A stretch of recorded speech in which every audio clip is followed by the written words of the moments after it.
Oh, see, There we go. There he is. Happy birthday, Dan. Now we'll get it Happy on birthday, Dan. recording. Yes.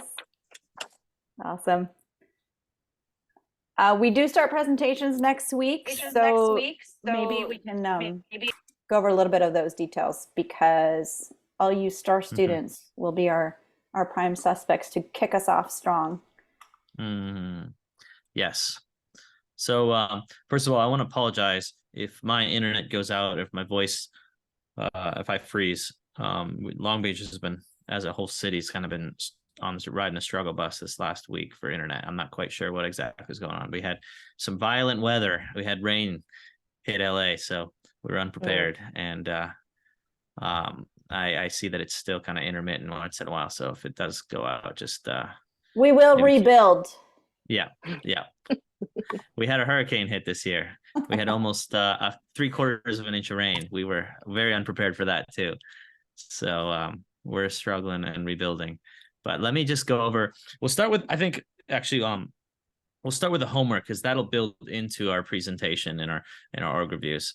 Let me just pull up then our last slide here. Give me 1 minute.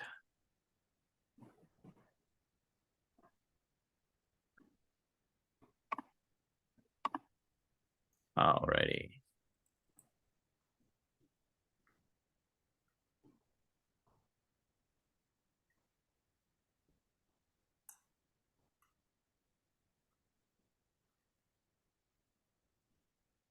So next week, you guys can all see the next week homework screen. Is that right? Just give me a quick yes if you can. Okay, great. Yes. Thumbs up. Wonderful. So next week, you guys, I want you guys to, just to be clear, we are building up towards our final presentation for the class. Our final project for the class is a grant review, a grant proposal, I should say, that will then be reviewed by the board. So for those of you who have not worked in the nonprofit world, grant reviews are grant proposals are basically requests for distributions, requests for grant money to a nonprofit organization. And so you guys are going to be submitting them just like you would if you were, say, working for a nonprofit. So in order to lead up to that, I'll give you a little bit more on that, but I want to be clear that next week we're already submitting our organizational review sheet. So you guys should have received this already. Or actually, I should say you guys should have seen this in the syllabus, but Keem is going to send this out after the class today. Do I got that right, Keem, or have we already sent that out? You are correct. We have not sent it yet. It is on the GU student page if you want to get it from there. And just a quick correction, because Alyssa reminded me, it's not next week. It's in 2 weeks, because next week we're off. But our next class is when it's due. Yes, you are so right. Yeah, and thank you, Alyssa, and thank you, Keem. Forgive me for the any confusion I caused. So it is next class, but that is in 2 weeks, because next week is a holiday weekend for Thanksgiving. So this is what you will receive. This is the organizational review, and we're not going to go over it in detail, but I just wanted to at least show you guys in a quick overview. Basically, it's 3 pages. The first page is the details of the organization, like you can see the organization name, address, etc. And then the last page is just going to be details about you, the submitter. So your name, et cetera, et cetera. Sometimes you might work for an organization. If you don't worry about that. Just anything that doesn't apply specifically to you, you can put not applicable. But the second page is the meat, and that's really going to be, it's going to be submitted along with your 990 analysis form. Remember that we went over already. So basically, we're going to submit that analysis form, and we're going to submit this, and we're going to submit the actual 990 form. So before we get to that, though, just want to quickly go over these questions. Basically, describe the organization's purpose. So you're going to have to do some research, look into it, more than just the 990 tax form. You're going to have to look into the organization. What does it do? And then what kind of impact is it having? And then you're going to fill out the 990 scorecard, as we've gone over together. And then we're going to attach the supporting documentation, which is the 990 and their tax exempt status, which you'll find on GuideStar, their EIN, basically just proof that they are an actual charity. And you'll find that through the profile page of GuideStar. So then along with that, we'll submit our, let me go back to this page. We'll submit, again, that was the organizational review sheet that we just looked at. We'll submit the 990 analysis scorecard, that one that we add up. And you want a 990 analysis to be 16 points or higher. So you remember, you get 1 point, 2 points, or 3 points in each section, and then you add them all up. And then you want the score to be 16 or higher, or greater than 16. So anything less than that, you're going to have a special exception, and it's not likely, unless there's some very good reason, it's not likely that it'll be approved if it's less than 16, just because of the natures of the things we discussed before. I won't go into it in detail again. So again, 3 things that are going to be due next class period, and we will start presentations. So I would like, this is Alyssa, what we were discussing earlier in terms of volunteering, but I would like you guys, if we have some brave volunteers, we need half of you guys to start presenting next week, or next class period, sorry, 2 weeks from now. I have a question. Do we have to share our screen at home or no? We can pull it up for you. Oh, okay. So once you submit your documents, we can share those on your behalf, but you are the one that kind of walks through it.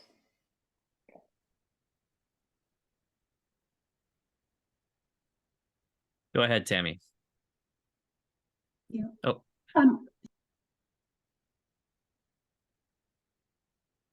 Oh, I believe you're on mute. Okay, can you remind me of the parameters about locality and like how much the organization makes?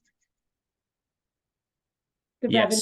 So the revenue has to be between 200,000 and 60 million. 60 million annual revenue. So Okay. that's the upper limit, and the Yes. lower limit is the 200,000. Yes. Because below that, you'll find that organizations don't even fill out a 990. They are usually then doing a 990 easy form. And let me add, the board will consider grants for a smaller organization between 50 and 200. So if they are bringing in less than 200 but over 50, they will consider it. There's a separate form for that. So if you are looking at an organization that doesn't have the full 990, please send me an email. Send me the 990 and why you want to do that organization, and then I'll send you the other alternate form, and we can walk through whether that's a good choice, because I don't want you to do all the work and then it's not an organization that will get approved for the $1,000 grant, but they will consider the smaller ones. It's more likely you'll have more information to present a better, more robust application with a larger organization. But if you have one that you're like, I'm involved, I know them, they're local to me, let me know what they are, and I'll send you the form, and you will need to contact them and get more information beyond the 990. But if you're willing to do that, we can go down that route. Thank you. Excellent point, Kim. Thank you. Kwame, I believe you had your hand raised. For Next. the Schnells. Sorry, I think my internet cut out there. Kim, were you saying something? I'm not hearing Ariel. He might be frozen because of his issue. So go ahead. Hey, I don't know if you guys can hear us, but an issue we ran into was, I think we looked up too many nonprofits, and GuideStar said our limit was reached for the month. So don't know what to do with that. Interesting. Okay. And you still need to look up additional, you were not able to look up even the organizations that you've already looked up in the past?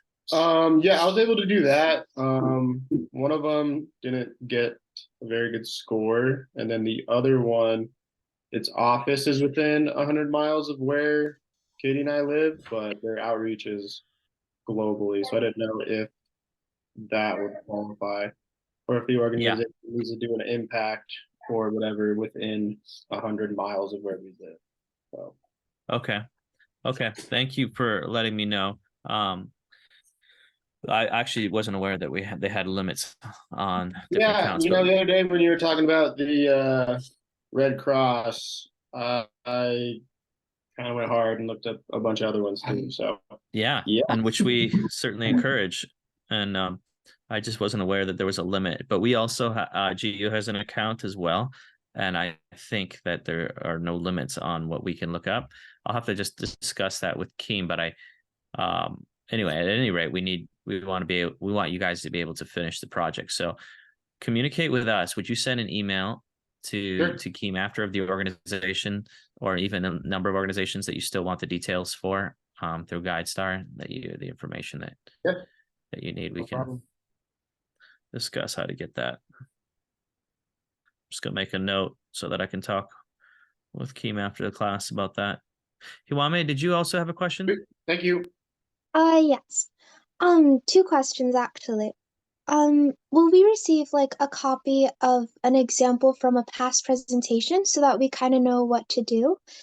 And then my second question is, are we just gonna talk about the document, or do we make like a Google Slides presentation or something of that sort? Mm-hmm. Yeah, excellent questions. To the organizational review that you will submit to GU, you won't have to have a slideshow presentation, though if you would like a presentation, if you would like to create a slideshow, we can share that next week. But I would say the main thing that we'll be presenting that will be required will be this organizational review document. This will be the primary doc that you use to submit your grant to the board. And if you're comfortable with it, you can talk off this next week. That said, if you think that it would help in your presentation to the class to help you convey some information about your organization, feel free to send us over a PowerPoint, though it definitely isn't required. I want to be clear that these presentations don't have to be, in-depth, detailed reviews of the organization, but they will be basically the information that you're finding as you research them for the purpose of the grant review. Does that make sense? Yes, thank you. Okay. Has anybody else run into the Schnell's problem? Did I pronounce that right? Okay, yeah. Did anybody else run into the problem of limited number of searches for GuideStar? Has anybody else met there? Ariel, I didn't, but I did notice that if you do more than you click, it asks you to upgrade whatever that is, and you got to pay for it. Yeah. Okay. Yeah. Yeah, it's actually a fairly new thing. When I was doing the class, we actually didn't have this free version of it. It was just nice that they have introduced that, but as you can see, there are limitations. So, Caleb, just to make sure I'm clear, you cannot access anymore until December, I guess. Is that what it said? You're not able to use their site anymore? We can use the site, but we just cannot access any of the 990s. So it'll give you okay. their gross or like their intro little scroll thing when you can select the organization. Yeah. And it says you've reached your free monthly limit. Okay. It'll take you over to the select a plan. Yeah. For viewing. So yeah. Okay. Okay.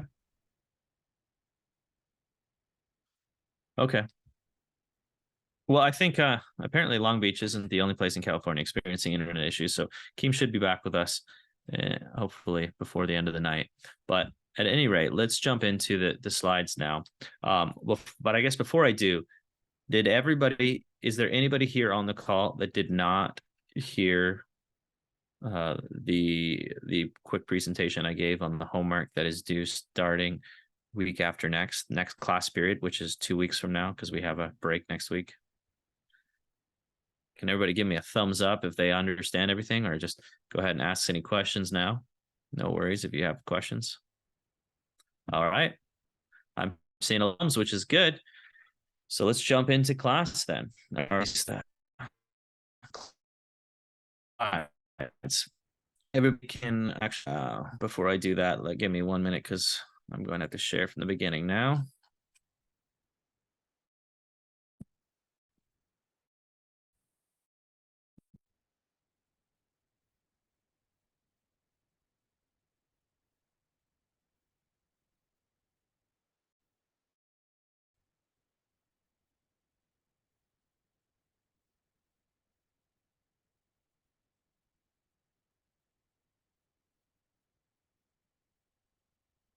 Alrighty, I'll share and we'll jump into this.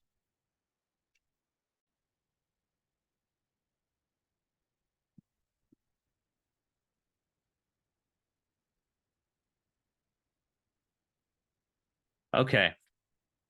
So you guys, today's section is on poverty. Tell me, before we jump into it, what do you guys think of when somebody says the word poverty, when you think of poverty? What are some things that come to mind? In your neighborhood, who is poor? What defines poor? Like, what are some examples? We don't need to name names here, but who are the people? What are the kinds of people that would be considered poor in your neighborhood? Maybe people that live in I don't know, a higher crime neighborhood. Higher crime neighborhood. Mm-hmm. Section 8 housing. Okay. Section I would say 8 like and the amount of sorry, go ahead.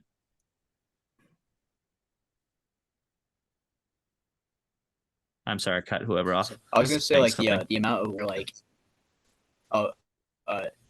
yeah, I was gonna say like the amount of wealth.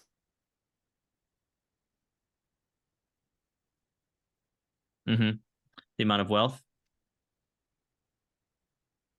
I think of homeless people. Homeless people. Mm-hmm. Those who don't have housing. Yeah, basic needs. Mm-hmm. Access is also a consideration. Mm-hmm. What about abroad? What do you guys think of, generally speaking, when you think, oh, the poorest of the poor? What do you think? Who do you think of? I mean, not who, but in like what kind of people? What would they be lacking? I think of children in poverty, such as orphans or children who live in cardboard boxes.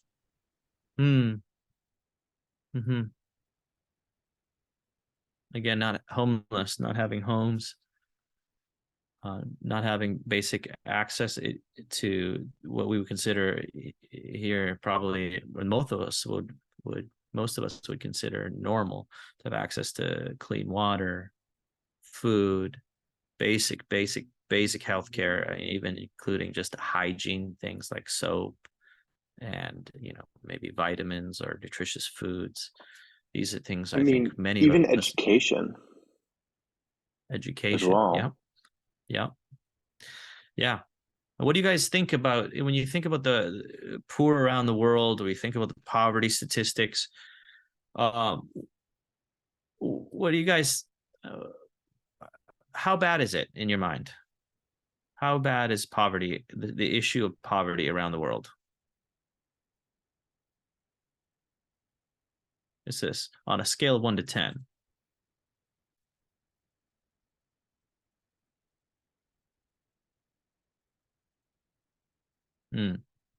I see a 10. Mm-hmm. Do you think is this a growing problem, or is this problem getting better, or is it getting worse? What do you guys think?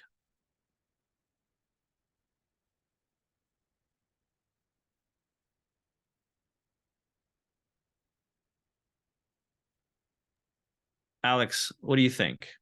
Is this problem getting better? Yeah, we were just talking about it. I think probably worse. Alec was saying there's more people, and I was saying that there's more people, and it feels like the wealth that there is going more and more to a smaller percentage, like the 1%. Sure. Yeah. I have you guys ever heard the phrase "the wealthier getting wealthier"? The rich are getting richer. Yeah, this is you see people on the news now, these celebrity billionaires, whether it's people trying to go to space or whatever it is. You see, like, it seems like it's at least arguably it's more ostentatious than it's ever been. Wealth has been it's these celebrities are very flamboyant with their money, right? And we've probably seen a lot of slogans, even political things. If you guys are here in the United States, which I guess all of us are right now, we've probably seen a lot of fighting back and forth in terms of all kinds of things to do with wealth. But so it might not surprise you guys to see a stat like this, that in 1999, 6 billion people on the earth. How many do you guys think lived on less than $1.90? That's US dollars, $2 a day in 1999. What would you guys guess? This is already almost 25 years ago. A little bit more than half. Half, 50%, maybe a little bit more. Okay. Anybody else?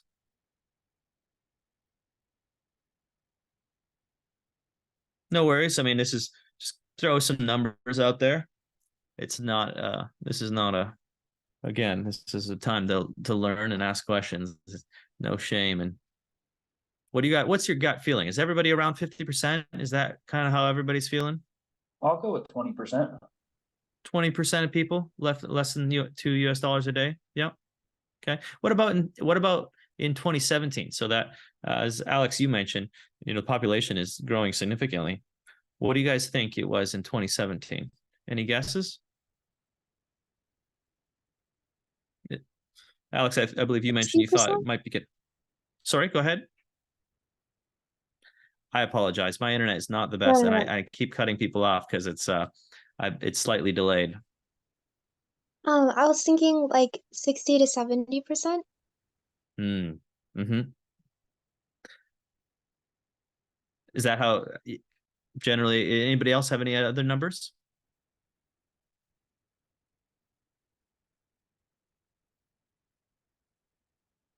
Well, I can certainly relate to that. When I turn on the news, especially, if you guys were to look online, turn on the TV and see the news, my goodness, there are no end of heart-throbbing stories, commercials, etc., that are just I think and some are for good reason, designed to evoke emotion.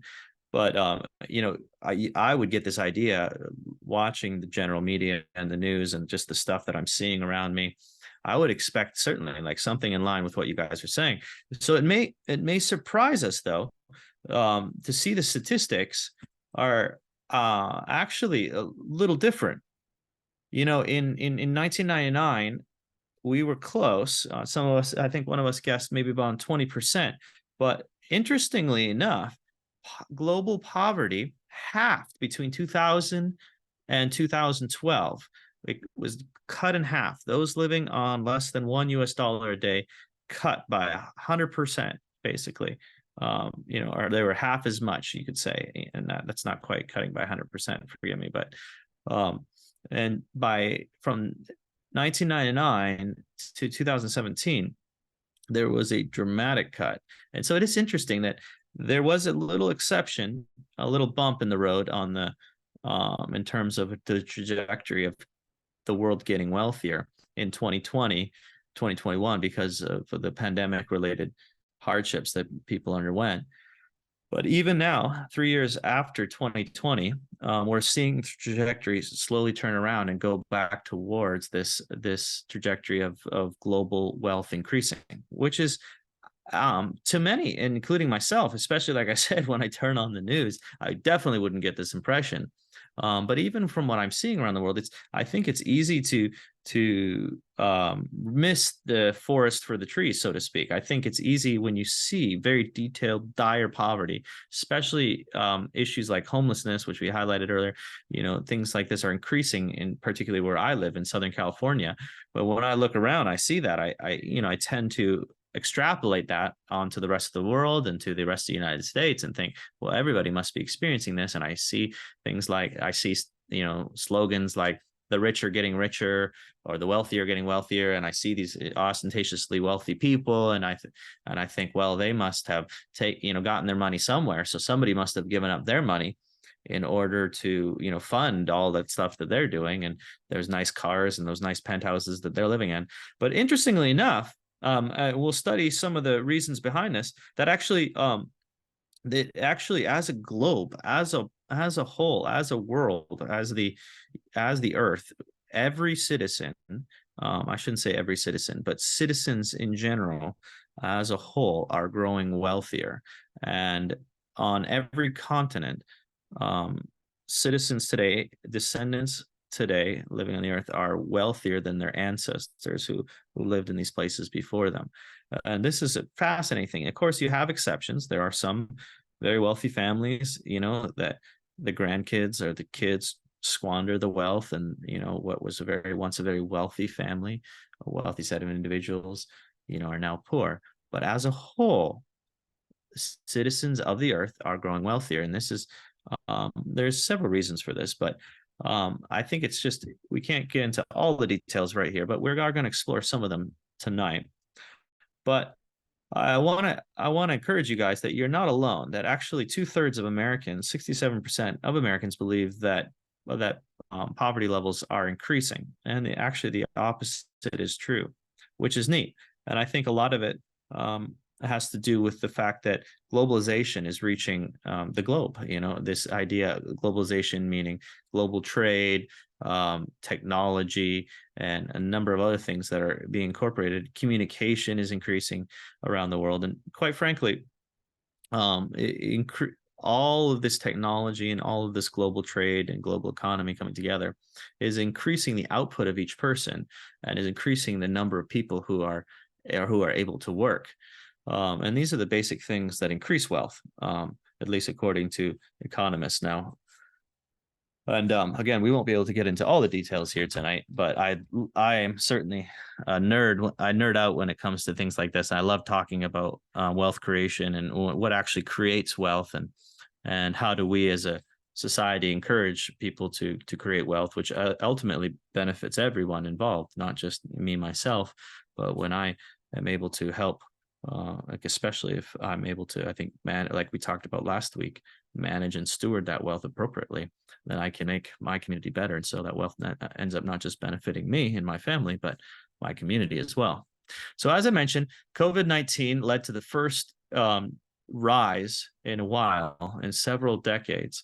It led to a rise in poverty for only about a couple of years, though. But thankfully, the effects are turning for the better. So now we're seeing basically a trend head back towards an increase of wealth around the world. Does that surprise you guys?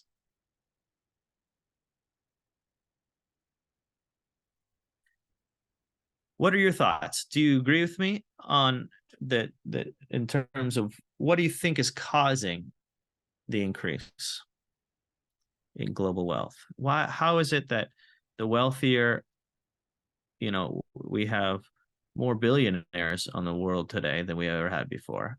Well, if we have, and we now have some individuals themselves are worth over $100 billion. How do you guys think it's possible that the whole world is getting wealthier, that people, even in Southeast Asia, where they're on the opposite side of the world as the billionaires here, how is it that are they benefiting from the increase in wealth of the billionaires here, or is it something different that's increasing their wealth at the same time? So how is it someone that here in the United States is now wealthier, and someone on the exact opposite side of the world in China or in Southeast Asia is wealthier as well. How does that work? Have you guys ever thought about that? And does anybody have any ideas? I was just gonna say like internet access, like being able to connect with each other across the world easier now than we were 20 something years ago. Yes, I think you highlighted something critical, and I think it was said earlier by someone else that education is increasing. Internet represents an increase in education, exponential increase, and for the first time, almost the whole globe has access to internet, and we've acknowledged in the West. I think many of us are probably aware of that kind of back and forth. Is the internet a good thing, or is the internet not a good thing? Is it better? Was it better in the good old days when people were not on their computers all the time? And there certainly, I believe, are some legitimate arguments for the side effects of us always being connected to the web, so to speak. But as a whole, in terms of wealth and education being one of the chief proponents, that's been a big wealth creation. Because again, I think the two things that create more wealth are getting more people to work and getting each person to be more efficient in their work. So if you're educated and you understand how to, say, start a business and run that business and keep the accountants and the books and everything else that goes along with that business, if you're educated in those areas, you're then able to do things that you'd previously would be unthinkable to you. And so again, if the population of planet Earth has increased since 2000, we're now at over 7 billion, 7.5.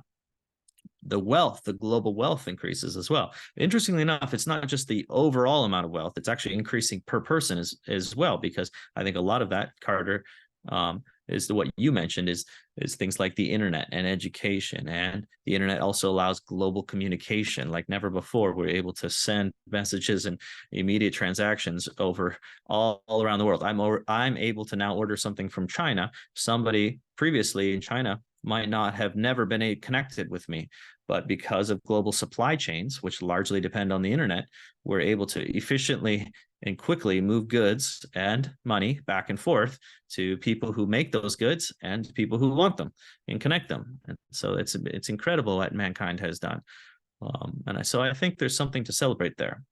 In light of all the needs that we highlighted last week, there certainly is great need, and great poverty still exists, which we'll get into in a little bit. But I think we want to start off in acknowledging that there are some excellent things happening around the world, including a decrease in poverty. So you guys might have heard the statistic, for those of you who are more familiar with the global economics of poverty, that the last part of the globe to really experience globalization and development is the continent of Africa. So still, of the 1 billion people living in sub-Saharan Africa, over 41% live on less than $1.25 a day. So while global poverty has greatly decreased, certainly it's also affected people on the continent of Africa.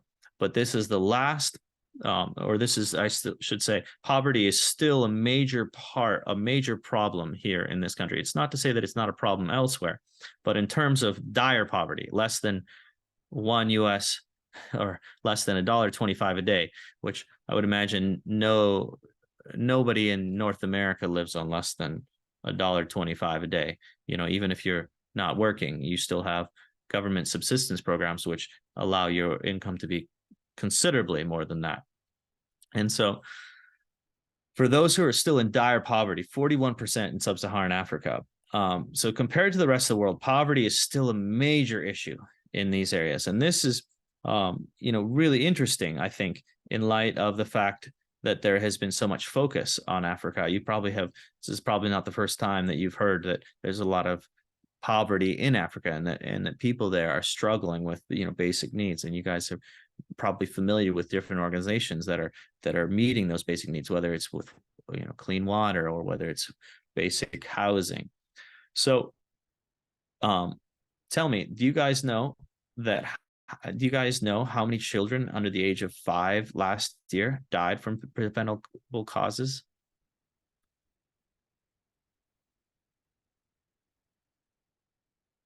Anybody have a guess?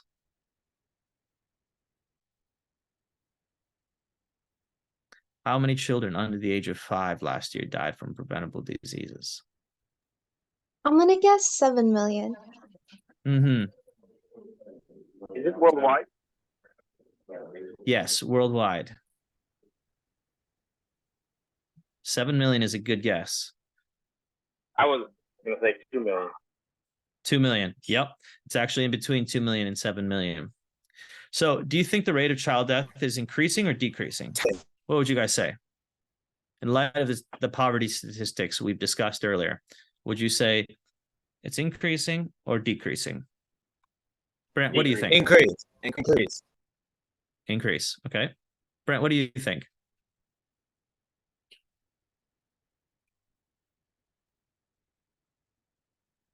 Increase. Okay. What do you guys think are some of the top 5 preventable diseases?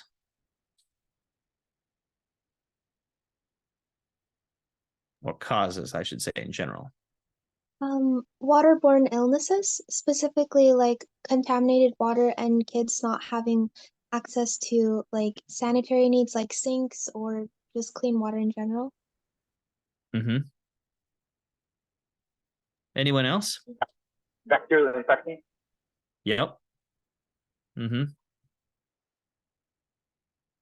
Ryan, what do you think in terms of preventable causes? What would you assume would be some of the common ones that would be quite preventable? We wouldn't really struggle with maybe in a more developed area of the world.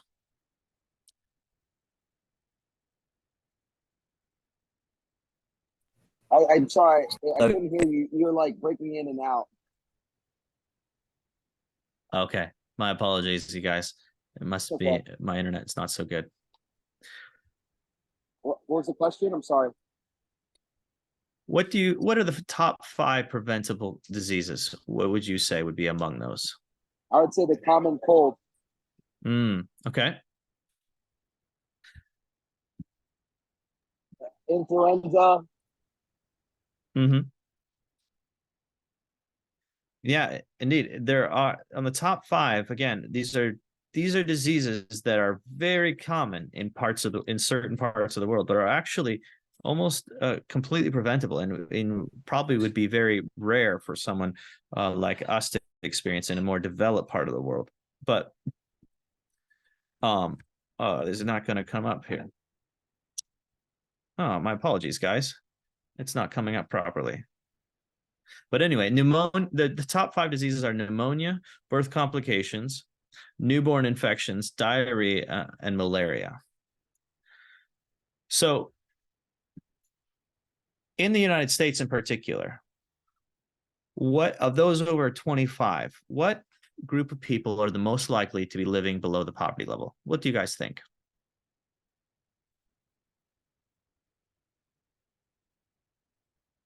When you think of those who are likely to be poor?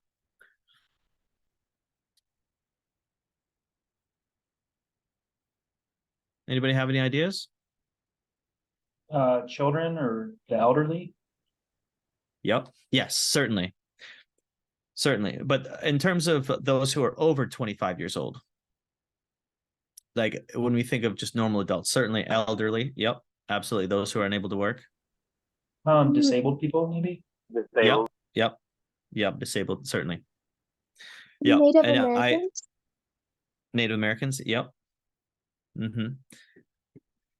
So, you raise a good point though, that I think disabled persons would probably be not included in these statistics, but you might find it surprising that one of the highest demographic for those who are below or likely to be poor are actually those without a high school diploma. Oh, there it shows up. I'm sorry, you guys, that it was not showing up before. So basically, it comes back to what we were discussing earlier, that education is a huge part of wealth creation, and those who do not have access to it for various reasons, and many of them are very tragic, do not have access to the same level of potential of creating wealth that a normal adult would have. So how does poverty in the United States differ from poverty in poorer countries? What do you guys think? We talked about it a little bit tonight.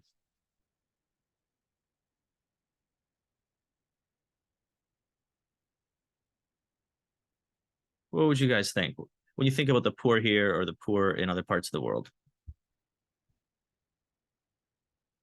Well, certainly the U.S. has many safety nets, as we talked about, but there really isn't anyone living on less than $1 a day, right? At least not, it's not in a normal situation, because even those who would be unable to, say, find gainful employment are still able to access programs in the United States that would put their basic income as way over $1.25 a day. For example, if you can even access, just clean food and clean water, let alone shelter. Those are even clean food and clean water puts you well ahead of the world's poorest people, right? So experts say that it would cost billions of dollars each year to end world hunger. Interestingly enough, I think you guys will find these statistics interesting. How much do you think Americans spend on weight loss programs every year? Any guesses? Easily over $1 billion. Yep, over $1 billion.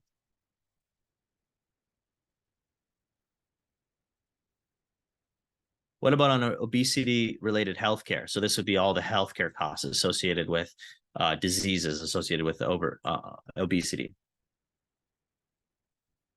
Any ideas of how much we spend there?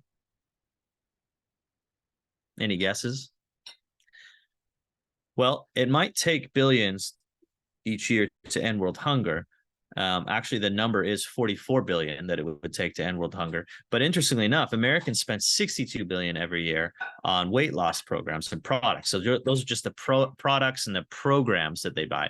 In terms of healthcare, actually, it's 190 billion. And so in terms of going to the doctor for obesity-related healthcare issues. So together, though, when you add those two together, it's interesting that the United States alone spends $252 billion on overfeeding-related diseases. In other words, obesity-related diseases, which again, there's many reasons that I think cause obesity-related diseases. That's not what we're trying to focus on tonight. But the point is that we are focusing on this idea that there basically is more than enough income in the world to feed the world. But what we have is not necessarily a lack of problem. We have a distribution problem, as it's been said. In other words, we have in some parts of the world people who are actually suffering from eating too much for various reasons. And that's what causes, or essentially one of the main reasons it causes obesity. And then we have other parts of the world that are suffering from underfeeding diseases, malnutrition, etc. So if we were to consider this, is there a fixed amount of wealth in the world? We touched on this tonight. What do you guys think about it? For yourselves now. I want you, if you don't mind coming off mute, I want you to share a little bit. Tell me, do you think there is a fixed amount of money, a fixed amount of wealth?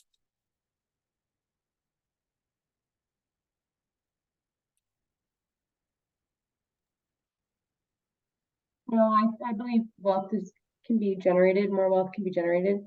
I mean, that's been basically saying, if I have 100 of something and you have this much and I have this much, there's no more opportunity to create more. I mean, we would have already exhausted everything to this point already. I think we would have mined it or eaten it or used it or blown it up, or it would have all been gone if there was a fixed amount of resources, in my opinion.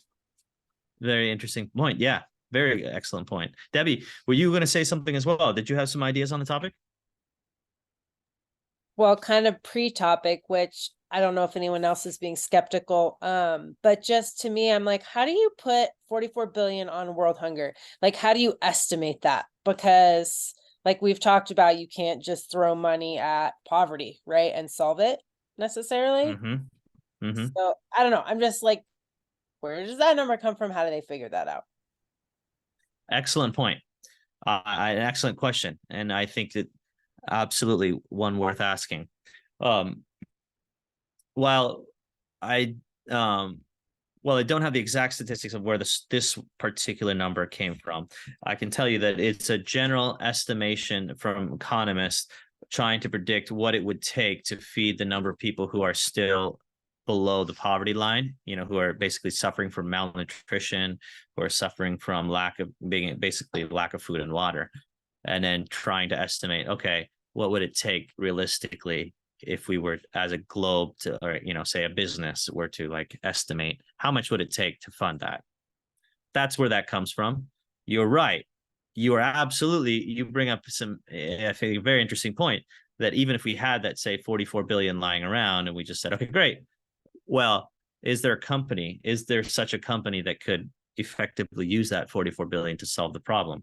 I think we already highlighted earlier, because we have both an obesity problem and a malnutrition problem, that the answer is not, we don't have enough money. It's actually getting the, you know, distribution, the food to the right people who need it. And again, I think there are many reasons for that, and there's certainly some strong opinions and some variety of ways of how we solve that problem. Absolutely agree that this is not an easy problem, or it would have, let's be real, already been fixed long ago.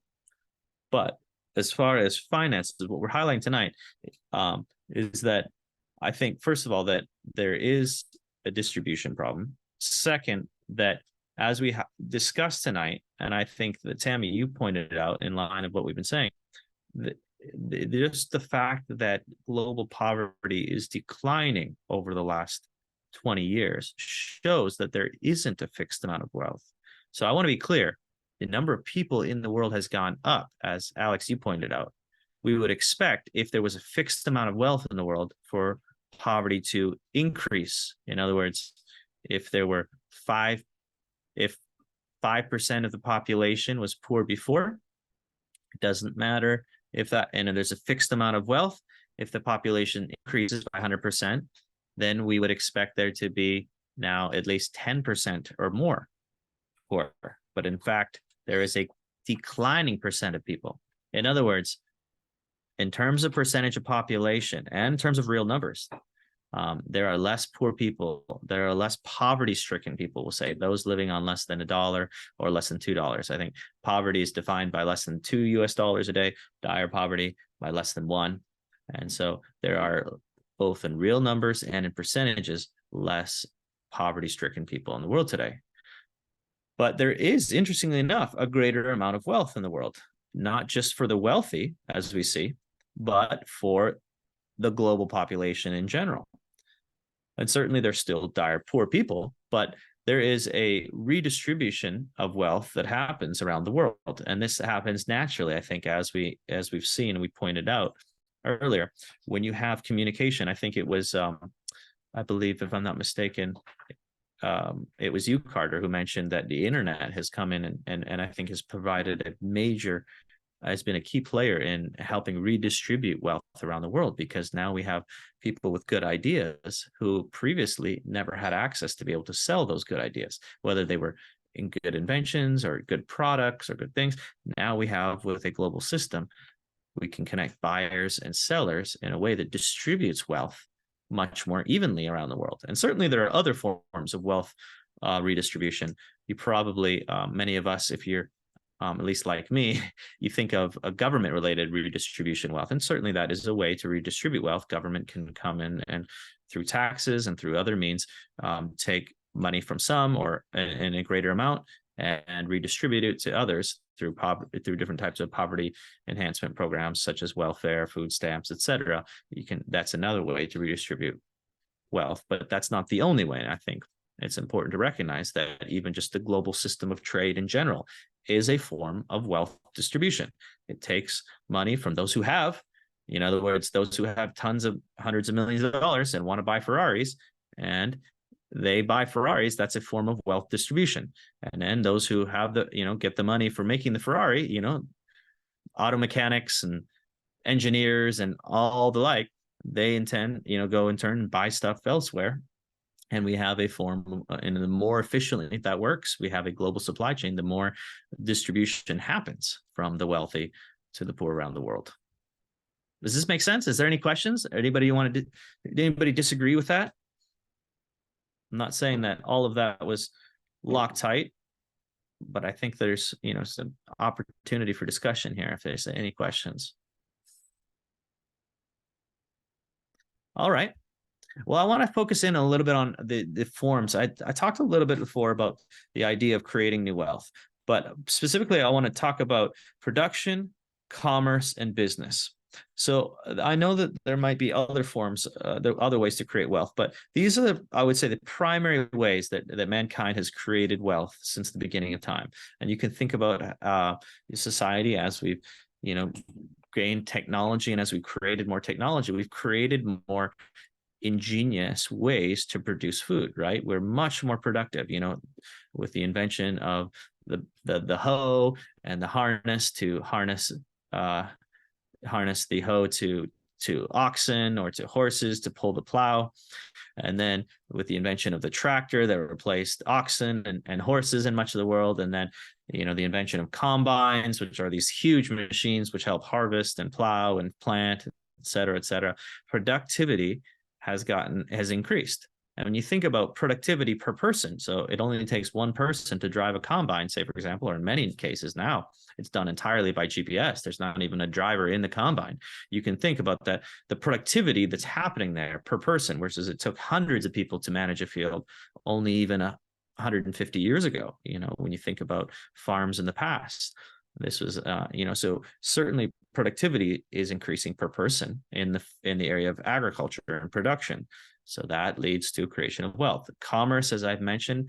So as we increase commerce meaning trade. So this has to do with global supply chains, et cetera, which you might have heard about a lot more in the last couple of years as they've broken down in terms of the pandemic. A lot of global supply chains had been disrupted, which had led to a decrease in wealth for a while, as we stated earlier. But now that those things are being rectified, those problems and are being remedied, we're seeing an increase of wealth again, because again, when you put buyers and sellers together and you do it in a global market or in any market situation, even on a small scale, you see when buyers have a product that they can't sell, they ultimately have something that's really useless to them, right? They have more than enough widgets, whatever it is. They have more than enough t-shirts. You know, they don't need all those t-shirts, but if they are a t-shirt producer and they can be connected with buyers, they can then produce those t-shirts in exchange for money, et cetera, and you know, go to the grocery store and buy food for it. So commerce is a way to increase wealth because it redistributes what, you know, I have too much of something and I want to trade it in for something else, and that then helps over time. When we have a whole market and society of doing that, it creates and distributes wealth. Does that make sense? And so when things get really advanced, we call them businesses, right? Businesses are basically the group or the corporation when people get together and they do commerce and production. So businesses help create wealth because this is when people work together. I can't say, you know, invent an iPhone by myself, but if I started a business together with other brilliant people, this is what, you know, Steve Jobs and others have done. And when they come together, then together people have the ideas, they bounce ideas off each other and sounding boards, et cetera. And you have incredible things that previously were never possible. And again, this, I think, is the testimony. I think that probably the greatest, in my argument, this is not necessarily set in stone or established fact, but I would argue the greatest single force for creating wealth in the last, I would say, maybe in human history, arguably, is the global market that we've created, is the market itself, this idea of free trade and market, because by connecting buyers and sellers and businesses and ideas and people who want to work and people who want work done, my goodness, you have just an infinite amount of possibility here, and it works out, for generally speaking, for the benefit of others. It doesn't mean that there aren't problems with it, certainly, because let's be real, just as we can create wealth, we can also destroy it, right? How many of you guys have dumped your iPhone down the toilet, the one you just got last month? Yep, I see some hands raised here. This is unfortunate way that is far too easy to do, to lose wealth. I have not done it yet, but I have that dream every time I'm in the bathroom with my phone. I actually now don't even really bring my phone into the bathroom because of this, you know, very problem. I don't want to lose my wealth. This idea, though, that wealth is sometimes destroyed. I wouldn't say necessarily that wealth is destroyed in terms of, you know, we're destroying money. You know, that's what we often think of as wealth. But if you think of an iPhone, it took money to buy that, especially when I just bought it last month, right? And I paid, say, what now, $1,000, $1,200 maybe for a new iPhone. So I exchanged it last month. And then with the destruction of that iPhone, if it's completely useless, we say that wealth then unfortunately has at least gone out of my pocket. I no longer have that iPhone that I paid so much for. So just as wealth can be created, we can destroy wealth. in terms of the things that hard work and ingenuity that, the hours of work that we went into saving up that money. So in light of all we've talked about, guys, tonight, think for a second with me. And I want you guys, if you guys would, let's just spend a moment thinking about this question. Are things getting better or worse in the world economy and global wealth? What do you guys think?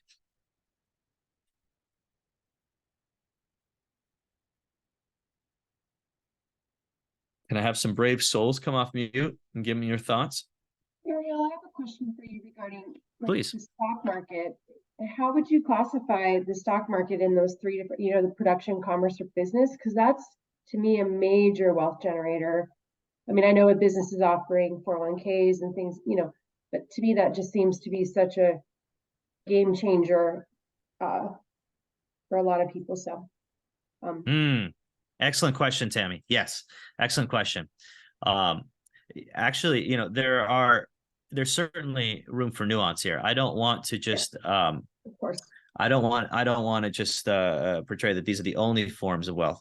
But sure. That said, I would argue that the stock market is actually part of commerce, because if you think about the word market itself, it's where you buy and you sell stock. Stock is actually it's what you're actually technically doing is becoming a shareholder in a business. So it's a mixture of these things, but you're right that the stock market itself, because you can buy a share of a business and then it can go rapidly rise in a short amount of time or even over a long period of time, and so you can accumulate wealth because what you bought 10 years ago is actually worth more today because of the nature of how good that business is doing and the revenues increasing, et cetera, et cetera. So there's quite a bit of complexity when you consider something like the stock market.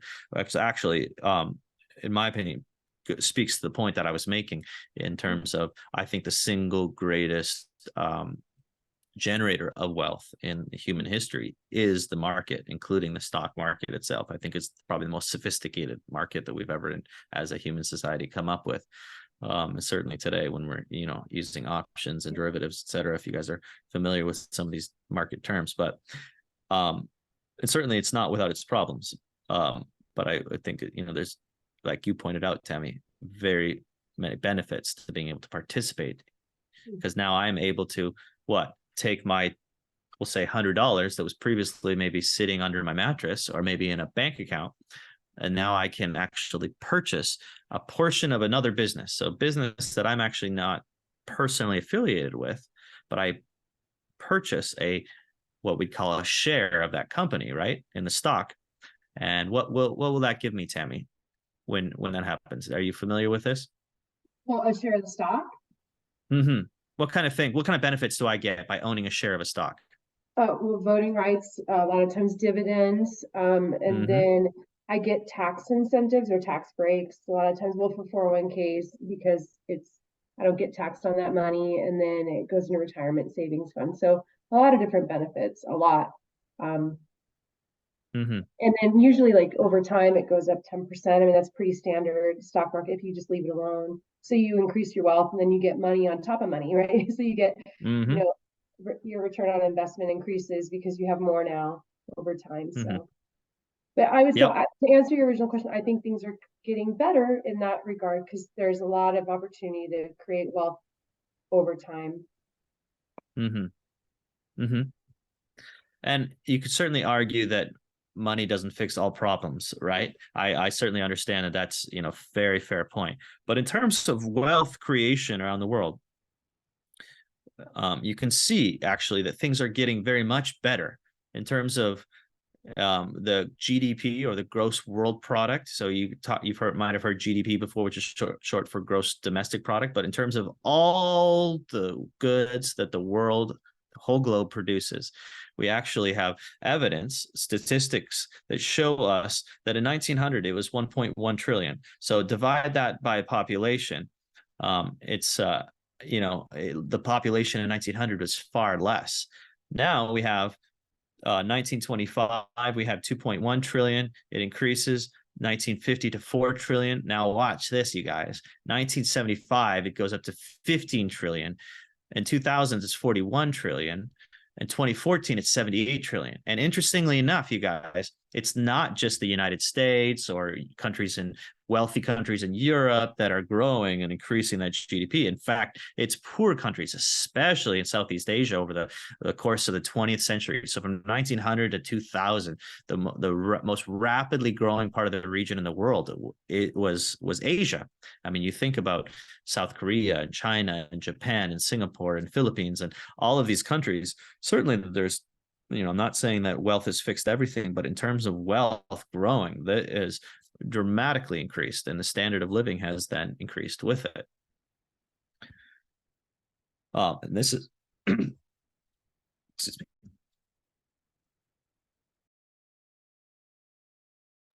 Sorry about that. Yeah. But does that make sense? Does this chart make sense? So do you guys understand that wealth is increasing around the world? That in spite of problems of poverty that we still have around the world, certainly those are real problems, that wealth is increasing. So people are currently motivated to give, actually that was something that I think an additional slide for Giving Tuesday, but that's not coming up this time. So I'm just going to skip that. So question for you guys to consider: why can't poor people just start working or work more? So for those who are poor, we do have real problems of poverty, right? We acknowledge those as start off class, but we also acknowledge that wealth is growing. So what are some of the problems that keep poor people from working or from working more to provide for their needs? What are some of the common problems? What do you guys think? Mental health issues and or ability to just get a shower, clothes to wear to a job, that type of thing. Mm-hmm. Something we brought up just with lack of education, not necessarily having skills or the means to learn about a certain job, how to do it. Yep. Yeah, exactly. A lot of people are just quite frankly focusing their energies on survival, in parts of the world where, can you imagine walking, in some cases I've heard young children walking 20 miles one direction. I can't even imagine this, one direction on a daily basis to get water and then turning around. It's a whole day's work just to get clean water for their families to drink.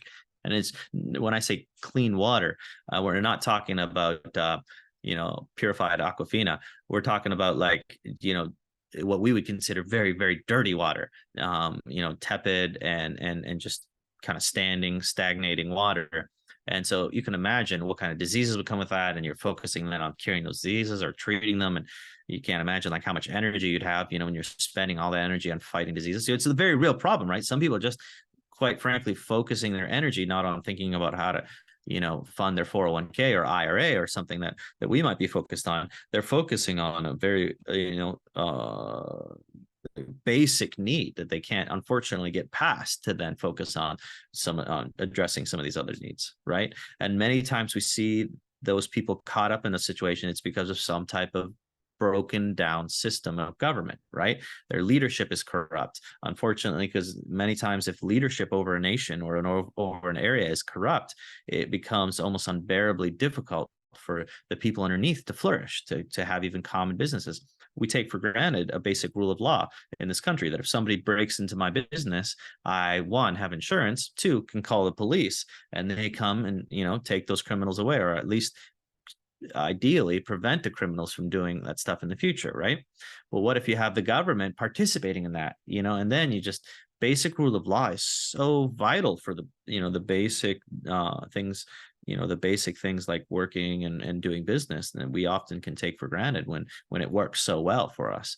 So many people, as you mentioned, and Alec, I believe it was you who mentioned that, many people just don't have the education to know how to even get started. They don't have the raw materials to work with. They don't even have the basic seed money. You'd be surprised that some of these areas, people don't even have $100 to put together in order to buy, say, vegetables to sell as a vegetable seller. And so the seed money referring to kind of capital that people put to infuse into a business to get it started.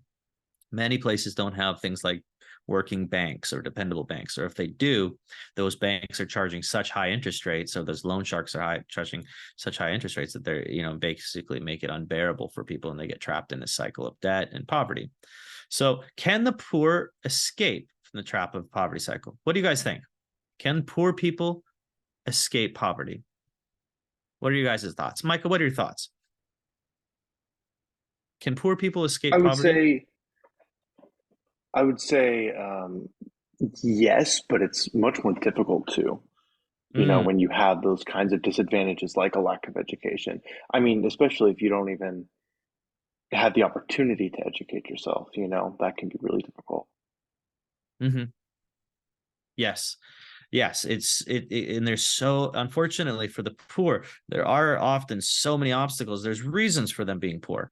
And certainly maybe some of those reasons we can point at that might be internal reasons, you know, choices we've made, but they can often be external reasons, or they choices of other people, or just quite frankly, the nature and the environment they find themselves in. Like we talked about earlier, if you don't even have safe drinking water and you're focusing most of your day on just getting safe drinking water, how can you think entrepreneurial? Yeah, how can you work hard in a tech organization, you know, in the Bay Area of San Francisco? How can you work on thinking like how to build an app and anything else that we might think that this would be a good idea for people to make money and create wealth? Education and healthcare are major reasons, and for lacking them basically it traps people many times in the area, in the cycle of poverty.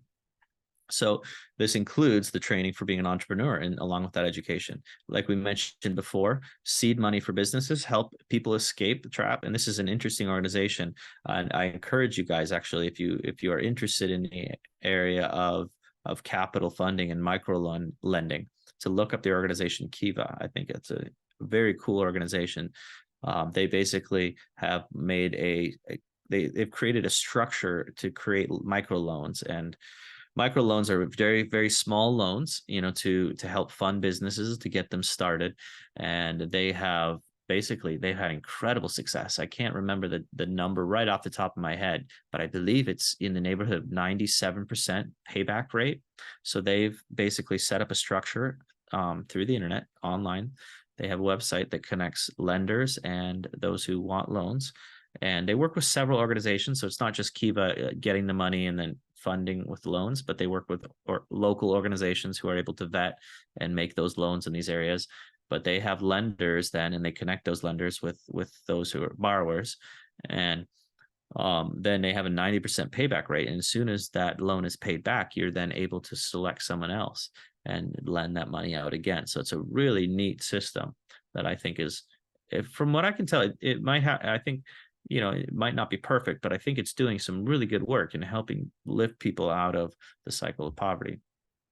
Absolutely. When governments are more transparent, we see an increase in transparency in any organization. Leads to accountability, leads to performance. In other words, you know, you guys might have heard the quote that, you know, a goal, you know, just set in your mind is about as good as worthless. But a goal written down, it has multiplicative results. In other words, the results are multiplied. When you write it down to yourself, you know, that goal, like this year I'm going to do this, you write it down and you stick it on the wall and you hold yourself accountable.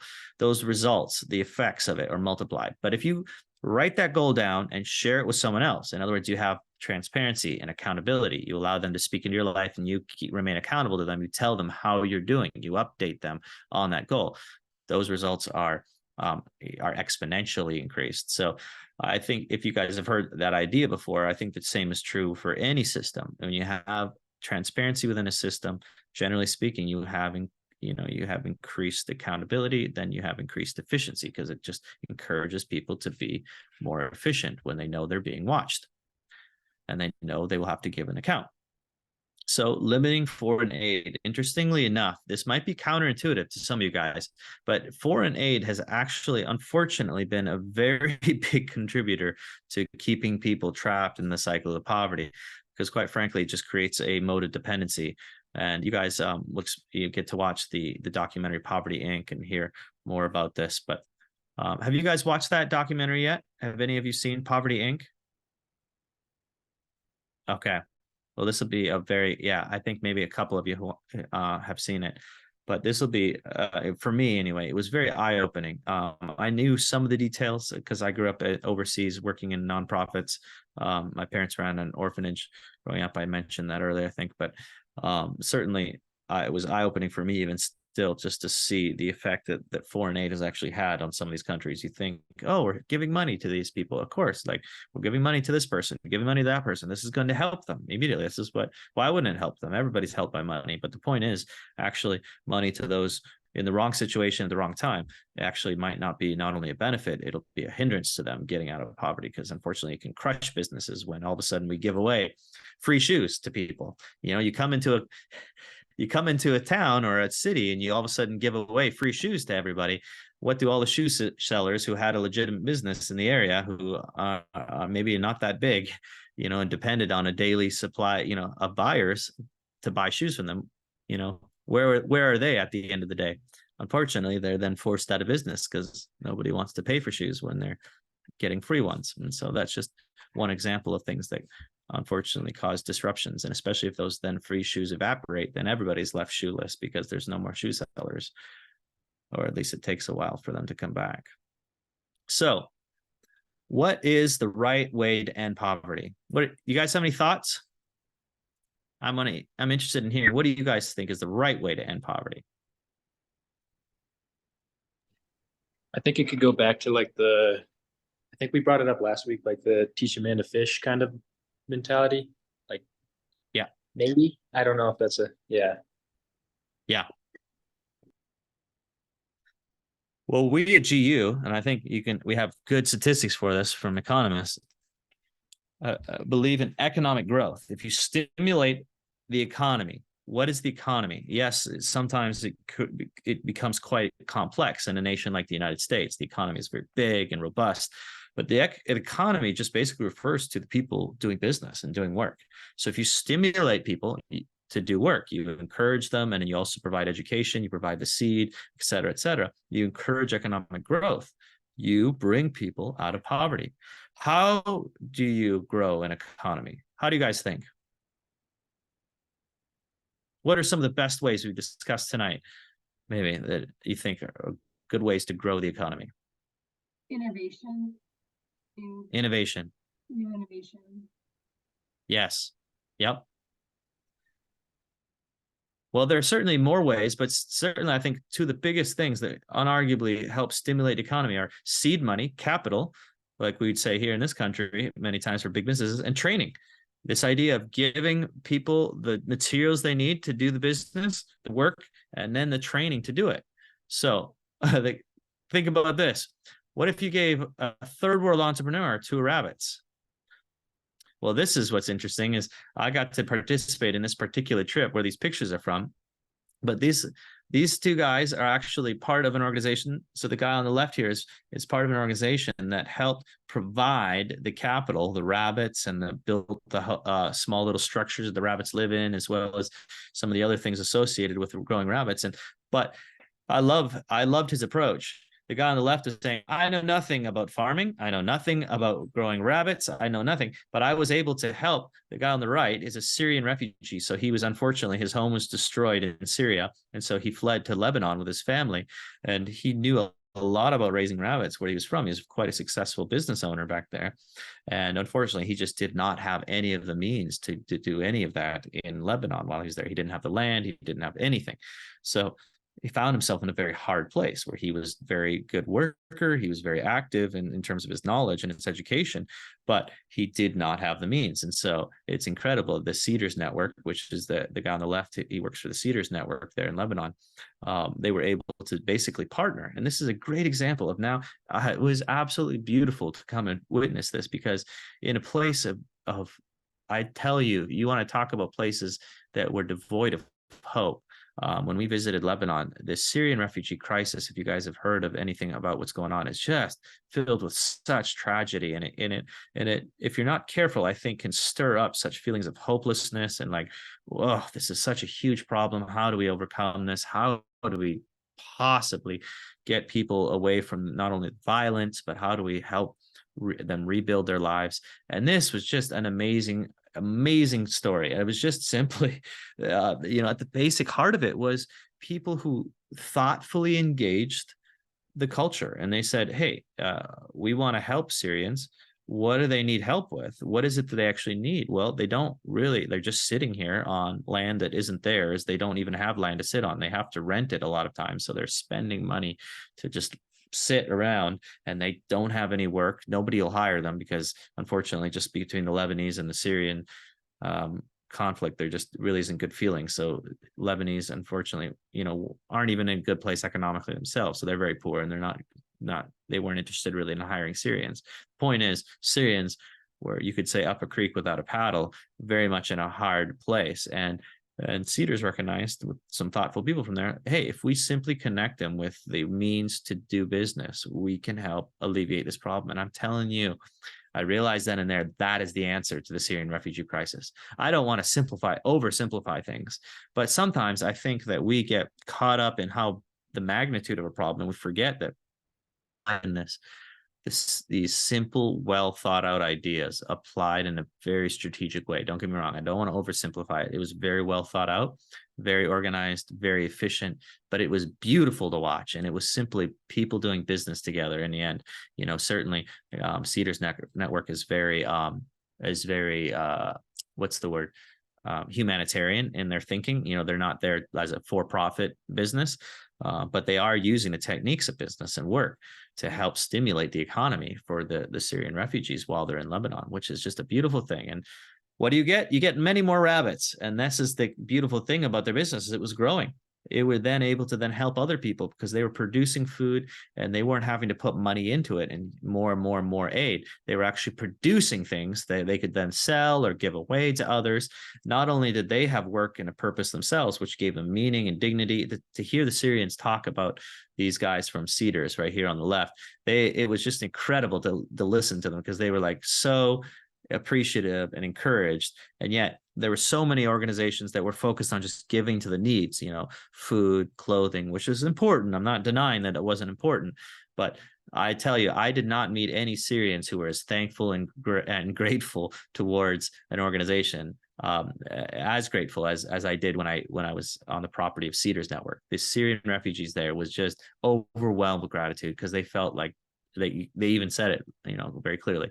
I feel like I have dignity now. I can participate in work, and I'm helping to do this. And it's not only something being given to me. I have a purpose now, and I want to go home. One of them was saying, I want to go back to Syria and take this method and help others in Syria. I want to help plant businesses there and help people. So it's just incredible to see that transformation happen in a very hard place that only miles away you had very dire poverty circumstances, and it was very hopeless, and people were unfortunately turning to all kinds of crime and terrible things that were happening in other areas of the city among the Syrian refugees. But in this particular area, there was just a lot of hope, and it was cool to see how simply stimulating the local economy helped do that. I don't think it fixed all the problems by any means, but it helped in a very real and tangible way. So tell me, what do you guys think? If you give another entrepreneur carrot seeds, what do you think will happen when somebody has carrot seeds? What are carrot seeds used for? Growing carrots. Exactly. And what'll happen when you grow carrots? They'll produce more carrot seeds, right? And then the beautiful thing about so many things in this idea of working is that it actually produces something, and that produces something other people can participate then and benefit from that, and they can help in the work, and it increases the wealth and the blessing for everyone involved, and when it operates properly. And it's interesting because even for thousands of years, people have recognized this, and we see things like this even as far back in the book of Proverbs, which is already thousands of years old. And it says, there's a proverb that says, he who is generous will be blessed, for he gives some of his food to the poor. And we talked about this in previous classes, this idea of stewardship. Stewarding your wealth in a proper way includes being generous, especially to those who are poor. And people have for a long time have recognized, I think rightfully so, that those who are generous will themselves be blessed. And also, in another way, it says, whoever gives to the poor will lack nothing, but those who close their eyes to poverty will be cursed. And I think these statements have been proved true time and time again. So I mentioned this organization earlier, Kiva, but I want to go back and look at them real quick again, just to highlight some of the awesome things that they're doing. And I encourage you guys to look them up.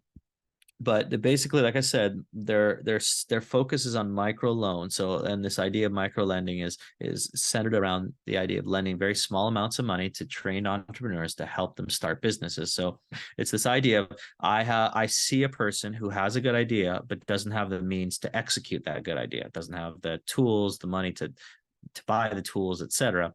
But I recognize in that person there is not only an education, or there's an understanding rather of how to do it. The only thing they lack is maybe something that money could provide. So then we loan the money. So they take on a loan for a while and they use that to invest in their business. And then that business produces funds and they're able to then pay that back. Does that make sense? Any questions about how loans work, micro loans?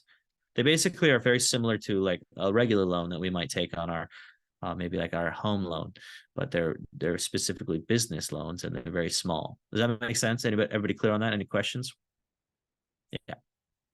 So Kiva, I want to encourage you guys to look this up on your own, but we'll go through. I mentioned some of the stats earlier, but basically they have an online website, and you can see basically through the website, this is a lot kind of a snapshot of them. You can actually, as a lender, you can choose how much you want to lend, and then you can select borrowers. You can choose someone their profile basically has a story about them, and you can choose to give a certain amount of money towards that. And then sometimes you're partnered with other lenders, and then they can take on that loan, and once they repay it, then you can choose to make that loan to somebody else. And as I mentioned, I think I was right. I said there was a 97% payback rate, which is, by the way, unbelievable for a lending organization. You don't usually see numbers that high. They're very good at what they do, which is encouraging. They want to be good because they want to encourage lenders, because they're not, a lot of these lenders, they're not being paid interest on their loans. They do it, they're philanthropic loans, but you can actually tangibly help somebody through this organization. So they're simply connecting philanthropic lenders with borrowers. I want to be clear. I think there was, I don't know all the details about Kiva, but interestingly, I don't think this is necessarily a knock on them, but I think one person found out before that when we were investigating, that they sometimes, like I said, they work with local organizations, and sometimes those local organizations charge interest to the borrowers. But again, I don't necessarily, personally, when I investigated this, I don't see this as a sign of foul play, even though they're not paying that interest to the lenders themselves, but they're charging interest, because again, they're working with local lending institutions. So those local lending institutions sometimes will be a for-profit company. And again, I personally don't see a problem with making profit. In fact, if you're providing a good service to somebody, if you're a worker, I believe you deserve your wages. And I would encourage you to get your wages and for people to pay a fair wage to you. So Kiva, though I don't, I think Kiva itself is a nonprofit, and certainly the philanthropic lenders that give to Kiva are philanthropic, and they're nonprofit. They're not making profit on their loans, but sometimes the actual loans being made to the borrowers are charged interest. And I think that's from what I can tell, it's always done in a fair market situation according to normal interest rates in the local area for the type of risk that the lenders are taking on. But even if they are charging interest, does it make sense how this organization can actually provide a good service to people who need loans, who otherwise would not be able to get them? Any questions on that, or any thoughts one way or the other? Okay. Yeah, again, this is just one more organization that's doing something creative to help alleviate poverty. It's not the only way to stimulate economy, but I think this is a great example of success. They've had success around the world, South America, Africa, Asia. It's really cool to see. So I encourage you guys, look it up, do your research. You can actually join in different companies. You can see here, there's different lending teams. So there's communities that come together and make bigger loans as they come together. So you can join a community. There's the Kiva Christians community. There's a Kiva lending team, A plus, atheist, agnostic, skeptic. So there's a variety, as you can see, a variety of different teams that you can join in if you're interested in. I encourage you guys to go and look that up and get involved if you're interested. So I want to then just close actually, I guess like one more thing. I want to just show this. This is a kind of a cool graphic, just showing the success of Kiva. And so since 2009, when they started, you can see they've made loans all over the world. And I'm going to go ahead and just share this video real quick.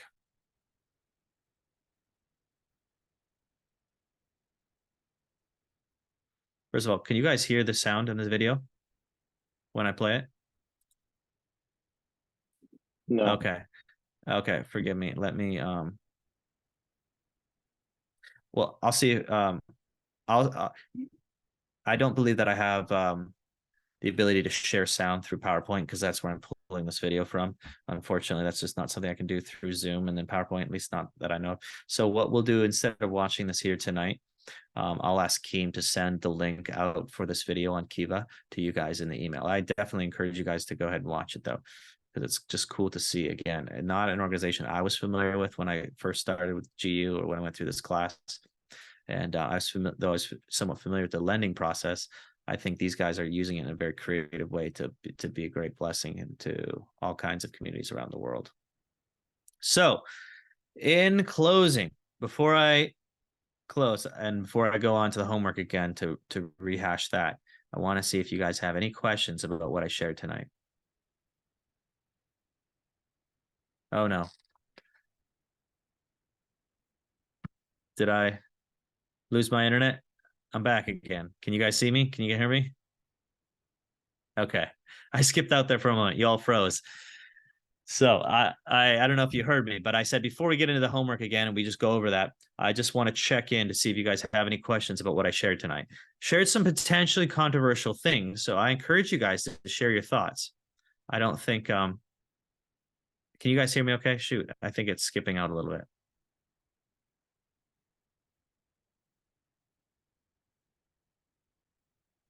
You can. Okay, good. I'm just going to turn off my video just for a second because I'm getting very glitchy internet. So, like I mentioned, some of the things we've gone over tonight, so we shared, potentially are controversial. So I'd love to hear you guys' feedback. What do you think about what we've shared? Are there any questions you have, or is there any areas that you disagree with?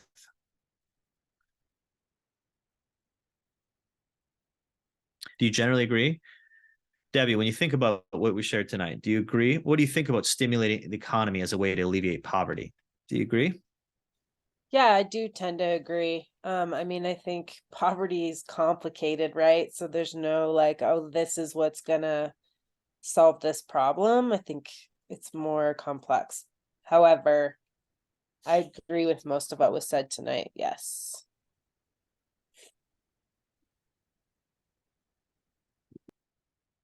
Brent, what are your thoughts? Obviously, as Debbie shared, the problem of poverty is complicated. But what do you think of addressing the idea of growing the economy as a way to alleviate poverty? Yeah, and I think that's not anything new. But yes, that is what you need to be able to do. The more innovation, as people have said, the more opportunity that have said ultimately can lend itself towards growing and giving people, increasing the amount of ultimately the opportunity to get out of poverty. And that's sort of what I'm saying. That's like my job is just purely about seeing kids say, I am going to break the cycle of poverty that's existed from generation to generation. And because of opportunities that certain millionaires through seed money ultimately have thrown at certain programs at universities, and have kids then get a free tuition to go for a summer to learn about a program like engineering, civil, mechanical, and they never would normally have that opportunity. So it gives an opportunity that normally wouldn't have.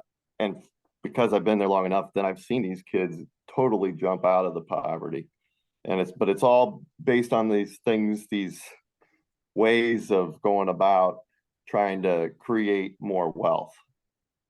Brent, I think you bring up an excellent point.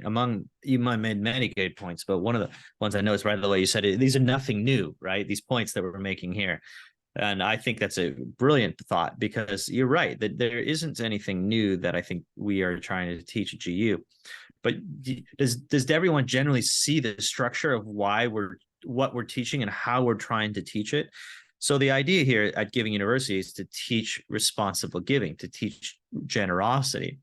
And we believe that there are good ways to help and maybe negative ways to help, as we've discussed for the classes leading up to this. But though these ideas are not new, we believe that if we partner with those who really understand communities well, i.e. organizations who are really invested in helping the communities, who have done education in terms of educating themselves on understanding the community and how to help them, and are actively working so that it's not just kind of a one and done type of thing. They're, flash in the pan type organizations that are here today and gone tomorrow, but they're actively working in communities over time.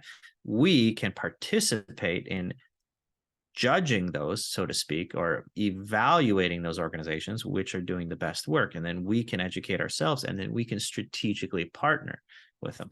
And you guys understand how we can be part of that cycle of being generous, be responsibly generous and actively generous, and how that will then help change circumstances, not only in our lives personally, but help change communities in a way otherwise we would not be involved with. Does that make sense?